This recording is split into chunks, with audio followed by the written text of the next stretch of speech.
Nagbukas ang pelikula kay Stan na isang matagumpay na ahente ng real estate sa Los Angeles na tila nabubuhay sa pangarap, ngunit sa kabila ng mga ito ang lahat ay hindi tulad ng inaakala ng lahat. Si Stan ay tahimik na nangungurakot ng maliliit na halaga mula sa kanyang mga kliyente, kabilang na si Mrs. Darby na nag-iipon ng isang nakatago na kayamanan. Sa kalaunan ay nabuko ang kanyang panlilinlang at siya ay naaresto para sa first-degree na pandaraya. Dahil napatunayan na nagkasala, nahaharap si Stan sa pinakamababang pagkakakulong na 3 taon. Sa isang galit na pagtatangka upang maiwasan na makulong, pinilit ni Stan ang kanyang bagong abogado na maghanap ng paraan kahit nasuhulan pa ang hukom. Sa kabila ng kanilang pagsisikap, naging matatag ang hatol. Pagkatapos nito ay inirekomenda ng kanyang abogado ang pagtakas sa bansa patungo sa Brazil, ngunit dahil sa pag-freeze sa kanyang mga ari-arian ay hindi siya makakaalis. Siya ngayon ay makukulong, nahaharap sa isang hindi tiyak na hinaharap sa mga darating na buwan. Sa panahon ng hapunan kasama si Mindy, iminungkahi niya ang pagkakaroon ng isang anak upang may makasama siya habang siya ay nasa bilangguan. Hindi ito pinansin ni Stan at nagbiro pa na kailangan nilang ipamigay ang sanggol kapag siya ay nakalabas na. Ang kanyang malamig na tugon ay lumilikha ng tensyon at si Mindy ay umalis sa pagkabigo. Samantala sa isang bar ay nakilala ni Stan ang isang lalaking may malaking tattoo. Dito ay nag-alok siya ng pera para sa isang payo upang makaligtas siya sa bilangguan. Nag-alinlangan ang lalaki ngunit sumang-ayon na rin sa huli. Binalaan niya si Stan na hindi pinapansin ng mga gwardya ang karahasan sa mga bilanggo maliban kung may pagtakas. Sinabi rin niya kay Stan na ang kanyang itsura ay magiging dahilan upang siya ay gawing target para sa mga pag-atake. Kaya iminungkahi ng lalaki na magpatato si Stan ngunit nang ipinakita ni Stan ang tato ng kanyang ina ay malinaw na hindi nito matatakot ang sinuman. Pagkatapos ay pinayuhan niya si Stan na sumali sa isa sa mga gang ng bilangguan na kadalasang nahahati sa lahi para sa proteksyon. Nang sinabi ni Stan na mahihirapan siyang makibagay sa alinmang gang, ang lalaki ay nag-aalok ng isang huling paraan. Ang makakuha ng paggalang sa pamamagitan ng pagpatay sa isang tao. Kinaumagahan dahil sa hangover, umasa siyang masamang panaginip lang ang lahat.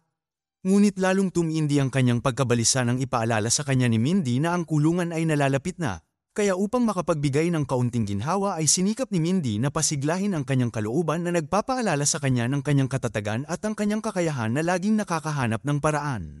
Dahil determinado na maghanda para sa bilangguan, si Stan ay nag-ehersisyo ng matindi at nagpatato para magmukhang mas matigas. Sumali siya sa isang karate club, ngunit ang kanyang pagkainip sa lalong madaling panahon ang nanguna. Dahil nadismaya sa mabagal na proseso, hinamon niya ang instructor na humantong sa isang laban sa isa pang estudyante na nagtatapos sa pagpapalaya sa kanya. Nang maglaon ay nakilala niya ang isang matandang lalaki na tinatawag na master, na nagpahanga sa kanya sa pamamagitan ng walang kahirap-hirap na pagsuntok sa isang pader at nakagawa ng isang butas. Ang desperasyon ni Stan na matuto na ipagtanggol ang kanyang sarili at pagiging matigas ay mas lumalalim. Habang papalapit ang kanyang pagkakakulong, inanyayahan niya ang misteryosong master na manatili sa kanila at nakipagkita kay Mindy na umaasa na ang mahihirap na pagsasanay ay maghahanda sa kanya. Sa panahon ng hapunan ay sinisikap ni Mindy na panatilihing magaan ang mga bagay, ngunit ang misteryosong tono ng master ay nagpabagabag sa kanya na nag-iwan sa parehong pakiramdam ng pagkataranta. Kinaumagahan ay nagising si Stan sa pamamagitan ng tulo ng dugo sa kanyang mukha, at inutusan ng master si Mindy na gumawa ng kakaibang shake mula sa lapay ng baka at mga itlog ng kabayo na dapat inumin ni Stan. Ang pagsasanay ay nakakapanghina at kakaiba. Pinalo ng master si Stan ng nagniningas na kahoy. At nang subukan ni Mindy na makialam ay sinabihan siya ni Stan na lumayo na iginigiit na problema ito ng isang lalaki. Sa ibang mga araw ay binibitin siya gamit ang kanyang balat upang subukan ang kanyang pagtitiis sa sakit. Pinipilit din siyang kumain ng mga nakakagambalang pagkain tulad ng mga alakdan sa isang malupit na pagtatangka na palakasin siya. Samantala si Mindy ay lalong nabalisa sa kaguluhan at sa maling pag-uugali ng master, lalo na sa kanyang patuloy na paninigarilyo. Sa kalaunan ay hiniling niya kay Stan na palayasin ang master. Sa isang baluktot na pagtatangka na ipakita kay Mindy ang lalim ng kanyang takot, si Stan ay nilock ang lahat ng pinto at nagpanggap na tila may aatake sa kanya. Ang pagigting ng tensyon sa pagitan nila ay umabot sa rurok dahilan para mapagod sila sa isa't isa. Pagkatapos ay iniwan ni Mindy si Stan ngunit ang master ay nananatiling hindi nababahala at sa halip ay nalulugod dahil ang kanyang pagkawala ay nangangahulugan ng mas matinding pagsasanay. Sa loob ng 5 buwan ay tiniis ni Stan ang mga nakakapagod na ehersisyo ng walang pahinga na itinutulak ang sarili na lampas sa kanyang mga limitasyon. Sa pagtatapos nito ay ginulat niya ang master sa pamamagitan ng pagtalo niya sa kanya sa labanan. Ang kanyang huling pagsubok ay dumating nang siya ay bumalik sa karate club kung saan siya ay minsang pinalayas. Sa pagkakataong ito ay madali niyang nadaig ang instructor na minarkahan ng pagkumpleto sa kanyang pagbabago. Pakiramdam ni Stan ay ganap na siyang handa para sa anumang susunod na mangyayari. Ang master at ang abogado ni Stan ay hinatid siya sa korte. Bagamat hindi pa siya kinakausap ni Mindy ay pinanood niya siya mula sa kanyang sasakyan habang umiiyak. Pumasok si Stan sa korte at hindi nagtagal ay dinala siya sa bilangguan. Pagsakay niya sa bus patungo sa bilangguan ay ang isang kapwa bilanggo ang gumawa ng hindi naangkop na paghawak sa kanya, ngunit mabilis niyang pinagtanggol ang kanyang sarili at inilagay ang lalaki sa kanyang kalalagyan.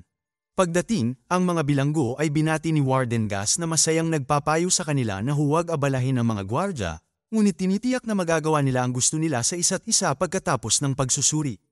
Nang susuriin na ay inutusan si Stan at ang iba pa na maghubad para sa paghahanap sa lukab. Nagulat ang mga gwardya sa mabigat na tato at binagong likuran ni Stan.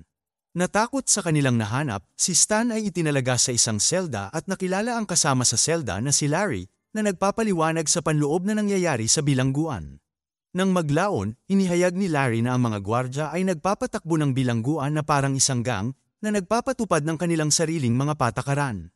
Una, nakatagpo siya ng isang grupo ng mga itim na lalaki na sinusundan ng mga Mexican thugs, Nazis, at hardcore racists. Ngunit ang tunay na panganib ay nagmumula kay Big Raymond, ang pinakakinatatakutan na mandaragit sa kulungan. Nang tinatakot ni Raymond ang isang bagong preso, lumapit si Stan at kumpiyansa niya itong hinamon sa harap ng iba't ibang grupo. Natapos ang laban sa isang iglap, walang kahirap-hirap na pinabagsak si Raymond. Ang karamihan ay natigilan sa kanyang katumpakan at husay na nasaksihan ng isang tao na lumaban sa kinatatakutang mandaragit sa unang pagkakataon. Sinasamantala ang sandali, si Patterson, ang pinuno ng grupong Nazi ay lumapit kay Stan na sinusubukang maging isa sa kanila. Hindi interesado, mabilis na pinatumba ni Stan si Patterson. Di nagtagal ay hinarap ng African-American gang si Stan, galit na galit sa kanyang ginawa kay Big Raymond. Sinubukan ni Stan na huminahon, kahit na sinasabing siya ay itim din, ngunit ang pinuno ng gang ay hindi kumbinsido at nag-utos ng pag-atake. Isang buong away ang sumabog ngunit walang kahirap-hirap na pinapatumba sila ni Stan gamit ang mga diskarteng pinagkadalubhasaan niya. Ang mga gwardya ay nanunood ng may baluktot na libangan habang isa-isa silang pinapabagsak ni Stan nang hindi pinagpapawisan. Sa pagtatapos ng laban, nakuha ni Stan ang paggalang ng buong bilangguan at mabilis na kumalat ang balita tungkol sa bagong bilanggo na natanggal ang masamang imahe dahil sa kanyang husay sa pakikipaglaban. At sa lalong madaling panahon, sinimulan siyang tawagin ng mga bilanggo na Big Stan. Isang araw, lumapit si Robbie, ang bagong preso na iniligtas ni Stan mula kay Raymond para pasalamatan siya. Gayunpaman, malamig na pinaalis siya ni Stan na sinasabing ipinaglaban niya lamang ang kanyang sarili. Maya-maya ay ipinatawag si Stan sa isang pribadong pagpupulong kasama ang warden. Inihayag ng warden na siya ang nag-orkestra ng mga kaganapan upang matiyak na mapupunta si Stan sa partikular na bilangguan. Ang warden ay may lihim na plano na kunin ang kontrol sa ari-arian ng bilangguan at gawin itong isang high-end na estate.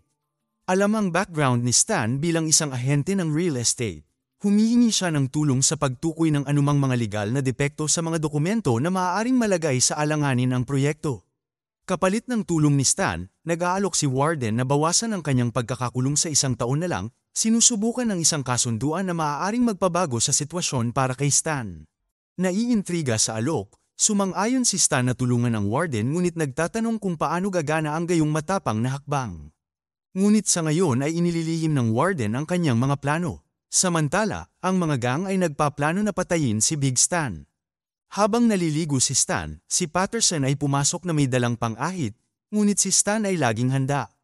Mabilis niyang dinisarmahan si Patterson gamit ang gawa-gawang nunchako na gawa sa mga sabon na bar at isang sintas ng sapatos.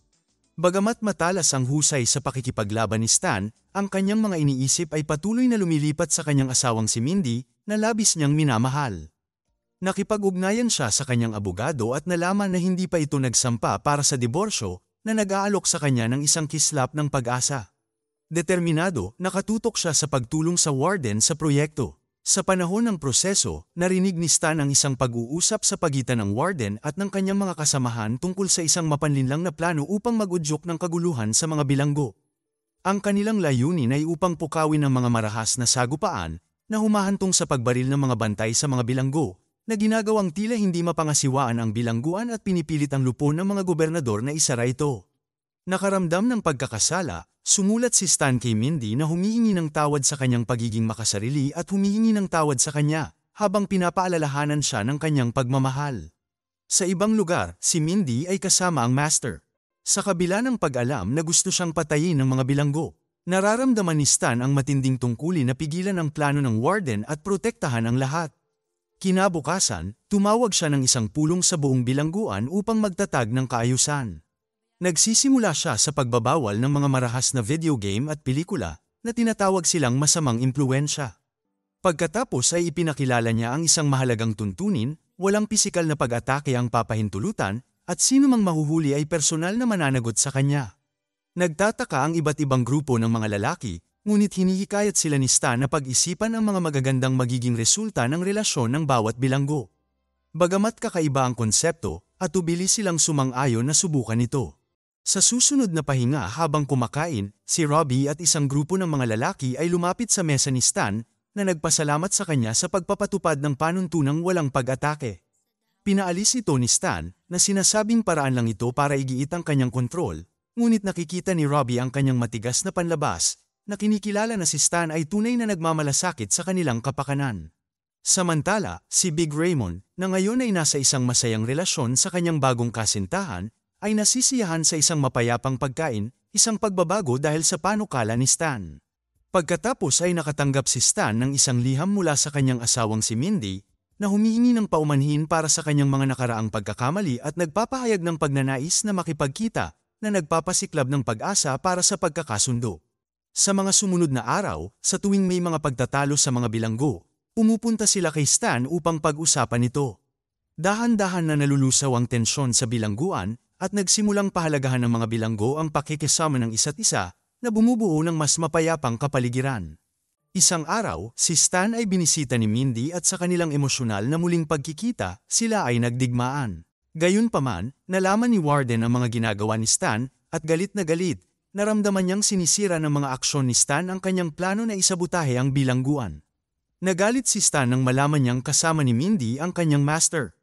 Gayunpaman, siya ay biglang kinaladkad palayo sa kanyang espesyal na oras kasama si Mindy at dinala sa harap ng Warden. Inakusahan niya siyang sinira ang kanyang plano at nagbanta na kung hindi susunod sa kanyang mga utos, kailangan niya itong patayin. Kinabukasan, tinawagan ni Stan ang kanyang abogado para sa payo, at binalaan siya ng abogado na sumunod, na itinuturo na si Warden ay isang makapangyarihang tao na maaaring gawing miserable ang kanyang buhay. Pagkatapos ng tawag, sinabi ni Stan sa mga bilanggo na hindi na niya problema ang kanilang mga problema na humahantong sa gulo at away. Sa tanghalian, humingi ng tulong si Robbie, ngunit malupit na itinapon ni Stan ang kanyang plato at sinabihan siyang umalis. Maging si Larry ay nagugulat sa mga aksyon ni Stan, at habang papalayo siya, tahimik siyang binalaan ni Stan na iwasan ang bakal na bakod sa tanghali. Di nagtagal, napagtanto ni Larry na si Stan ay napipilitang gumawa ng kaguluhan at ipinaalam sa iba, na nagsimulang magplano ng palihim. Samantala, inaayos ng Warden ang isang pulong sa pagitan ni Stan at ng parole board para sa maagang paglaya. Habang dinadala sila sa paglilibot sa bilangguan, balak ni Warden na mag-udyok ng karahasan malapit sa bakod. Habang umuusad ang salungatan sa tanghali, plano ng Warden na ipakita sa nakatataas na ang bilangguan ay hindi makontrol. Sa panahon ng pagpupulong, kumilos si Stan, umaasa na ang kanyang nakakagambalang pag-uugali ay haantong sa kanyang pagpapalayas. Nagtagumpay ang kanyang plano na nagpapahintulot sa kanya na magmadaling lumabas at bigyan ng babala ang mga bilanggo na iwasan ang bakod. Bago niya maabot ang mga ito, pumasok si Dee, na inihayag na siya ay sinanay ng parehong master. Nagkasagupaan ang dalawa sa isang matinding laban, kung saan si Dee ang unang nangunguna, ngunit sa huli ay natalo siya ni Stan. Kung paanong nagkukumpulan ang mga preso sa bakuran at naghahanda ang mga gwardya sa pagbaril, nangyari ang hindi inaasahang pangyayari. Sa halip na karahasan, ang mga bilanggo ay pumasok sa isang synchronized na sayaw sa isang upbeat na Mexican na kanta. Ang mga gwardya ay hindi sigurado kung ano ang magiging reaksyon. Naiinis at nagagalit, humawak ng baril ang Warden at nagsimulang magpaputok ng ligaw sa hangin, desperado na mabawi ang kontrol, habang ang Board of Governors ay nanunood sa gulat. Na corner at desperado, sinubukan ni Warden na patayin si Stan, ngunit sa tamang oras, dumating si Mindy kasama ang Master at iniligtas siya. Pagkalipas ng 3 taon, sa wakas ay lalaya na si Stan sa bilangguan. Ang kanyang mga kapwa bilanggo ay nagtitipon upang magpaalam sa kanya. Maging si Patterson ay may tattoo ng mukha ni Stan sa kanyang tiyan. Habang naglalakad si Stan ng malaya, sinalubong siya ni Mindy, ang Master, at ang kanilang 3 taong gulang na anak na babae na naghihintay sa kanya. Magkasama silang umuwi, handang simulan ang kanilang bagong buhay. Salamat sa panunood. Para lagi kayong updated sa susunod na kwento, mag-subscribe at siguraduhin na naka-on ang notification bell.